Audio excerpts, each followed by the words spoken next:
ನಾಗರಾಜ್ ಎಲ್ಲೋ ಒಂದು ಅಜ್ಞಾತ ಸ್ಥಳದಲ್ಲಿ ಕುತ್ಕೊಂಡು ನನಗೆ SIT ಬಗ್ಗೆ ವಿಶ್ವಾಸ ಇದೆ, ನ್ಯಾಯಾಲಯದ ಬಗ್ಗೆ ವಿಶ್ವಾಸ ಇದೆ, ಡೈಲಾಗ್ ಅಷ್ಟೇ ಅಲ್ವಾ ಇದು? ಇದರಿಂದ ಪ್ರಯೋಜನ ಇದೆಯಾ ಆಕ್ಚುಲಿ ಅಂತ ಹೇಳಿ?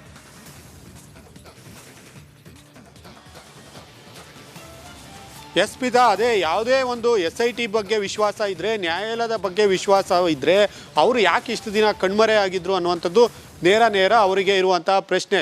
ಎಲ್ಲರ ಮೇಲೆ ನಂಬಿಕೆ ಇದ್ದರೆ, ತಾವು ಏನೇ ಮಾಡಲಿಲ್ಲ ಅಂದರೆ ಜನರ ಮೇಲೆ ನಂಬಿಕೆ ಇದ್ದರೆ ಸಮಾಜದ ಮುಂದೆ ಬಂದು ನಿಂತು ಅದನ್ನು ಎದುರಿಸಬೇಕಿತ್ತು. ಆ ಕೆಲಸವನ್ನ ಮಾಡದೆ ಈಗ ವಿದೇಶಕ್ಕೆ ಕುಶ್ವಂತ್ ಸಂಪರ್ಕದಲ್ಲಿರಿ. ನಾಗರಾಜ್, ನನ್ನ ಧ್ವನಿ ತಲುಪ್ತಾ ಇದ್ರೆ ಈ ನಾಡಿನ ತನಿಖಾ ಸಂಸ್ಥೆ ಮೇಲೆ, ನ್ಯಾಯಾಲಯದ ಮೇಲೆ ನಿಜವಾಗ್ಲೂ ವಿಶ್ವಾಸ ಇದ್ದಿದ್ರೆ ಈ ತರ ಅಜ್ಞಾತ ಸ್ಥಳದಲ್ಲಿ ಕುತ್ಕೊಂಡು ಡೈಲಾಗ್ ಹೊಡಿಬೇಕಾದ ಅವಶ್ಯಕತೆ ಇತ್ತ ಒಬ್ಬ ಸಂಸದನಾಗಿ ಪ್ರಜ್ವಲ್ ರೇವಣ್ಣ ಅವರಿಗೆ?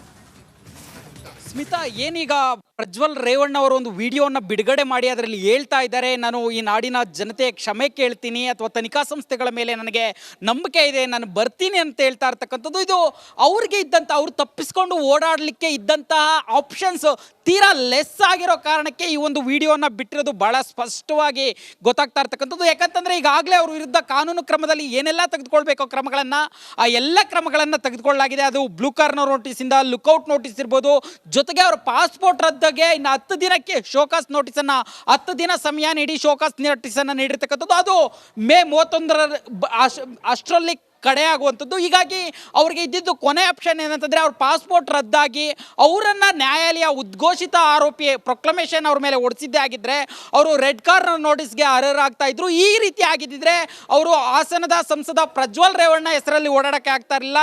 ಯಾರೋ ಭಯೋತ್ಪಾದಕರು ಅಥವಾ ಇನ್ಯಾವುದೋ ಆರೋಪದಲ್ಲಿ ಭಾಗಿಯಾಗಿ ತಲೆ ತಪ್ಪಿಸ್ಕೊಂಡು ಓಡಾಡುವಂಥ ಪರಿಸ್ಥಿತಿ ನಿರ್ಮಾಣ ಆಗ್ತಾ ಇತ್ತು. ಈ ರೀತಿಯಾಗಿ ಕಾನೂನಿನ ಒಂದು ಸುರುಳಿ ಅವ್ರಿಗೆ ಬಿಗಿಯಾಗಿ ಜಾಸ್ತಿ ಸುತ್ತಕೊಂಡ ಪರಿಣಾಮ ಅವರು ಇವತ್ತು ವಿಡಿಯೋನ, ಇಲ್ಲ ಅಂತಂದಿದ್ರೆ ಅವರು ಏನು ಒಬ್ಬ ಮಾಜಿ ಪ್ರಧಾನಿಯ ಮನೆಯವರಾಗಿ ಅಥವಾ ಅವರ ಚಿಗಪ್ಪ 2 ಬಾರಿ CM ಆಗಿದ್ದು, ಅವ್ರ ತಂದೆ ಸಚಿವರಾಗಿದ್ದು, ಈ ನೆಲದ ಕಾನೂನು ಮೇಲೆ ಅವರಿಗೆ ಗೌರವ ಇದ್ದೆ, ಒಬ್ಬ ಸಂಸದನಾಗಿ ಅವರಿಗೆ ಗೌರವ ಇದ್ದಿದ್ರೆ 1 ತಿಂಗಳ ಕಾಲಾವಕಾಶ ಅವರಿಗೆ ಮಾಧ್ಯಮಗಳ ಮುಂದೆ ಅಥವಾ ಒಂದು ವಿಡಿಯೋನ ಮಾಡಲಿಕ್ಕೆ ಬೇಕಾಗ್ತಾ ಇರಲಿಲ್ಲ. ಈ ಒಂದು ವಿಡಿಯೋ ಹಿಂದಿನ ಉದ್ದೇಶ ಮತ್ತು ಅವ್ರಿಗಿರ್ತಕ್ಕಂಥ ಲಾಸ್ಟ್ ಆಪ್ಷನ್ ಆಗಿ ಈ ವಿಡಿಯೋನ ಬಿಡುಗಡೆ ಮಾಡಿರ್ತಕ್ಕಂಥದ್ದು. ಅವ್ರು ತಪ್ಪಿಸ್ಕೊಂಡು ಹೋಗ್ಲಿಕ್ಕೆ ಇರ್ತಕ್ಕಂಥ ಎಲ್ಲ ಆಪ್ಷನ್ಸು ಮುಚ್ಚಿರೋದ್ರಿಂದ ಈ ಒಂದು ವಿಡಿಯೋನ ಮಾಡಿರ್ತಕ್ಕಂಥದ್ದು ಬಹಳ ಸ್ಪಷ್ಟವಾಗಿ ಗೊತ್ತಾಗ್ತಾ ಇರ್ತಕ್ಕಂಥದ್ದು. ಸ್ಮಿತಾ, ರೈಟ್. ನಾನು ಶ್ರೀಲಕ್ಷ್ಮಿ ಪ್ರಶ್ನೆ ಮಾಡ್ತೀನಿ. ಶ್ರೀಲಕ್ಷ್ಮಿ, ಅಲ್ಲಿ ಸಾವಿರಾರು ಮಂದಿ ಸಂತ್ರಸ್ತಿಯರು ಇದ್ದಾರೆ ಅಂತ ಹೇಳಲಾಗ್ತಿದೆ. We don't know the fact. ವಾಸ್ತವವಾಗಿ ಎಷ್ಟು ಮಂದಿ ಸಂತ್ರಸ್ತಿಯರು ಇದ್ರವರೆಗೂ ಗೊತ್ತಿಲ್ಲ. 3 ಕಂಪ್ಲೇಂಟ್ ಲಾಡ್ಜ್ ಆಗಿದೆ, ಆದರೆ ಆ ಬಗ್ಗೆ ಪ್ರಸ್ತಾಪನೇ ಇಲ್ಲ ವಿಡಿಯೋದಲ್ಲಿ. ಕುಮಾರಸ್ವಾಮಿ ಅವರೇ ಹೇಳ್ಬಿಟ್ರು, ಹೆಣ್ಮಕ್ಳು ತಲೆ ಎತ್ಕೊಂಡು ಓಡಾಡ್ಲಿಕ್ಕೆ ಆಗದ ಪರಿಸ್ಥಿತಿ ಇದೆಯಂತೆ, ರಜಾ ಹಾಕ್ಲಿಕ್ಕೆ ಹಿಂಜರಿತಿದ್ದಾರಂತೆ ಹೆಣ್ಮಕ್ಳು ಅಂತ ಹೇಳಿ. ಆ ಬಗ್ಗೆ ಪ್ರಸ್ತಾಪ ಇಲ್ಲ. ನೈತಿಕವಾಗಿ ಆನ್ ಮಾರಲ್ ಗ್ರೌಂಡ್ಸ್ ನಾವು ಈ ವಿಡಿಯೋವನ್ನ ಗಮನಿಸಿದ್ರೆ ಇಷ್ಟು ಸಾಕ ಇಂಥ ಗಂಭೀರ ಆರೋಪಕ್ಕೆ ಅಂತ ಹೇಳಿ? ಶ್ರೀಲಕ್ಷ್ಮಿ. ಡೆಫಿನೆಟ್ಲಿ ಸ್ಮಿತಾ ರಂಗನಾಥ್, ನೀವು ಹೇಳಿದಾಗೆ ಒಂದು ಪಾಯಿಂಟ್ ನಂಬರ್ 1 ಇದು ಸರಿ ಏನು ಅಂತ ಪ್ರಶ್ನೆ. ಪ್ರಜ್ವಲ್ ರೇವಣ್ಣ ಕೇವಲ ಒಬ್ಬ ರಾಜಕಾರಣಿಯ ಮಗ ಅಂತ ಹೇಳಿ ಮನ್ಸು ಬಂದಂಗೆ ಬೇಕಾಬಿಟ್ಟಿ ಆಡೋಕ್ಕಾಗಲ್ಲ.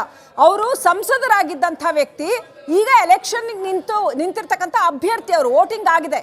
ಸೊ ಅವ್ರಿಗೆ ಜವಾಬ್ದಾರಿ ಇಲ್ಲ ಅನ್ನೋದು ಮೊದಲನೇದಾಗಿ ಇದರಲ್ಲಿ ಪ್ರೂವ್ ಆಗುತ್ತೆ. ಕಾನೂನಿಗೆ ಒಂದು ಕಿಂಚಿತ್ ಗೌರವ ಕೊಟ್ಟಿಲ್ಲ ಅನ್ನೋದು ಬಹಳ ಕ್ಲೀನ್ ಆಗಿ ಪ್ರೂವ್ ಆಗುತ್ತೆ. Point number 1 Smita. ಸೆಕೆಂಡ್ಲಿ, SITಯ ಅಸಾಮರ್ಥ್ಯ, SITಯ ಅದಕ್ಷತೆ ಕೂಡ ಇದರಲ್ಲಿ ಬಹಳ ಚೆನ್ನಾಗಿ ಪ್ರೂವ್ ಆಗುತ್ತೆ. ಪ್ರಜ್ವಲ್ ರೇವಣ್ಣ ವಿದೇಶದಲ್ಲಿ ಕೂತ್ಕೊಂಡು 1 ತಿಂಗಳ ನಂತರ ಬೇಕಾಬಿಟ್ಟಿ ಮನ್ಸಿಗೆ ಬಂದಂಗೆ ನಾನು ಡಿಪ್ರೆಷನ್ಗೆ ಹೋಗ್ಬಿಟ್ಟಿದ್ದೆ, ಸಾಲಿಟ್ಯೂಡ್ಗೆ ಹೋಗ್ಬಿಟ್ಟಿದ್ದೆ ಅಂತ ವಿಡಿಯೋ ಮಾಡಿ ಕಲಿಸ್ತಾರೆ. ಅವರನ್ನ ತನಿಖೆ ಮುಖಾಂತರ ಅವ್ರನ್ನ ಸಿಕ್ಕಾಕ್ಸಿ ಅವ್ರನ್ನ ಕರ್ಕೊಂಬರೋದಕ್ಕೆ SITಗೆ ಆಗೋದಿಲ್ವಾ ಅನ್ನೋ ಪ್ರಶ್ನೆ ಬರುತ್ತೆ. ಅವ್ರಿಗೆ ಬಂದ ತಕ್ಷಣ SIT ಅವ್ರನ್ನ ಅರೆಸ್ಟ್ ಮಾಡುತ್ತಾ, ವಿಚಾರಣೆ ಯಾವ ರೀತಿನಲ್ಲಿ ಮಾಡುತ್ತೆ, ಇಡೀ ಪ್ರಕರಣವನ್ನ ಯಾವ ಆಂಗಲ್ ಇಂದ ತಗೊಂಡು ಹೋಗ್ತಾರೆ, ಎಷ್ಟು ಎಫಿಷಿಯೆಂಟ್ ಆಗಿ ಇವರು ಅದನ್ನ ಹ್ಯಾಂಡಲ್ ಮಾಡ್ತಾರೆ, ಅಥವಾ ಇದೆಲ್ಲವೂ ಒಂದು ಸ್ಟೇಜ್ ಮ್ಯಾನೇಜ್ಡ್ ಡ್ರಾಮಾನ, ಇದೆಲ್ಲ ಪ್ರಶ್ನೆಗಳು ಬರುತ್ತೆ. ಆಮೇಲೆ ಸ್ಮಿತಾ, ಇದು ಇಷ್ಟೆಲ್ಲ ಬ್ಲೋ ಅಪ್ ಆಗೋಕೆ ಕಾರಣ, ಇಡೀ ಪ್ರಕರಣ ಇಷ್ಟೆಲ್ಲ ದೊಡ್ಡ ಮಟ್ಟದಲ್ಲಿ ಸುದ್ದಿ ಆಗೋದಕ್ಕೆ ಕಾರಣ ಪ್ರಜ್ವಲ್ ರೇವಣ್ಣ ಎಸ್ಕೇಪ್ ಆಗಿದ್ದು.